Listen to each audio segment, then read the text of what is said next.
புஞ்சை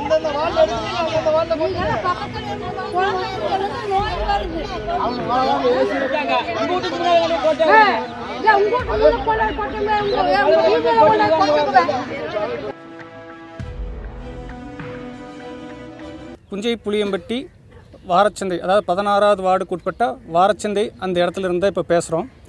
அதாவது கடந்த ஒரு 6 வருஷ காலமாக புளியம்பட்டியில் இருக்கிற அத்தனை மொத்த குப்பைகளையும் கொண்டு வந்து ஒரு குப்பை கிடங்க இந்த புளியம்பட்டி வாரச்சந்தையை மாற்றி வச்சுருக்காங்க.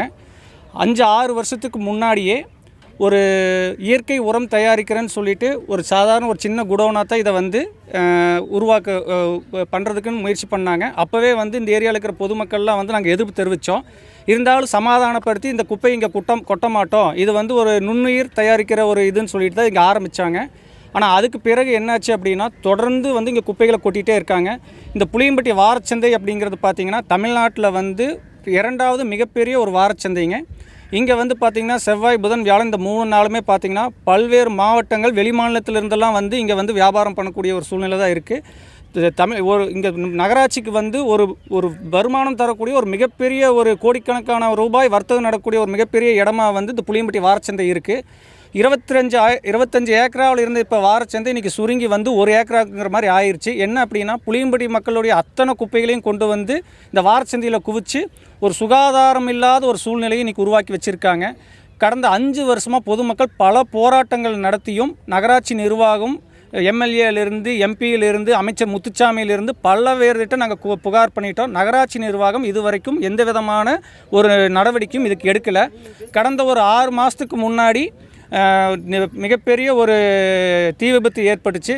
நகராட்சி நிர்வாகத்தில் இங்கே வேலை செய்கிறவங்களே வந்துட்டு துப்புரவு பணியாளர்கள் என்ன பண்ணுறாங்கன்னா குப்பைகள் அதிகமாகும் போது நெருப்பு வச்சு விட்டுறாங்க. இந்த நெருப்பு வச்சு விடுறதுனால இந்த சுற்றி இதில் இருக்கிற பார்த்திங்கன்னா கிட்டத்தட்ட பார்த்திங்கன்னா ஒரு 1000-1500 குடும்பங்கள் இங்கே வசிக்கிறாங்க.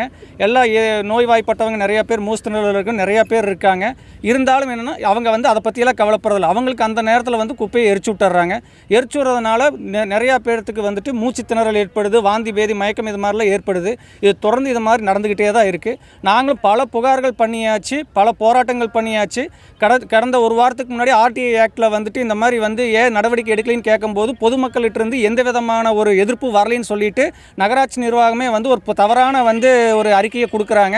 அப்படின்னா கடந்த 5 வருஷமாக போராட்டம் பண்ணினதெல்லாம் என்ன வந்து அதெல்லாம் பொய்யா அப்படிங்கிறது தெரியல. நகர்மன்ற துணைத் தலைவர், இப்போ இருக்கிற நகர்மன்ற துணைத் தலைவர் வந்து இந்த குப்பை கிடங்கை வந்து மாற்றித்தாரன்னு சொல்லிட்டு அவரும் வந்து எங்களுக்கு வந்து வாக்குறுதி கொடுத்து தான் கடந்த 5 வருஷத்துக்கு முன்னாடி தேர்தல் நின்று இங்கே எலெக்ஷன் நின்று ஜெயிச்சும் இருக்காங்க. ஆனால் இப்போ வந்துட்டு எதனால் வந்து இதை வந்து பண்ண மாட்டேங்கிறாங்க அப்படிங்கிறது எங்களுக்கு எந்த விதமான இதுவும் தெரியல. பாருங்கள், இப்போ கூட அங்கே நெருப்பு எரிஞ்சிட்டு இருக்குது சுற்றி. அது மட்டும் இல்லாமல் கோழி இறைச்சியிலிருந்து, மாட்டு இறைச்சியிலிருந்து, முடி வெட்டுறவங்க, முடி திருத்துறவங்க, முட்டை இதுலேருந்து எல்லாமே வந்து கொண்டு வந்து போடக்கூடிய ஒரு இதாக மாறிடுச்சு. இப்போ இதை வந்து நடவடிக்கை எடுக்காதவங்க இது வந்து பண்ண முடியாதுன்னு சொல்கிறவங்க ஒரு மணி நேரமோ ஒரு அரை மணி நேரமோ இங்கே வந்து இருந்து பார்த்தாங்கன்னா எங்களுடைய அவஸ்தை என்னங்கிறது அவங்களுக்கு புரியும்.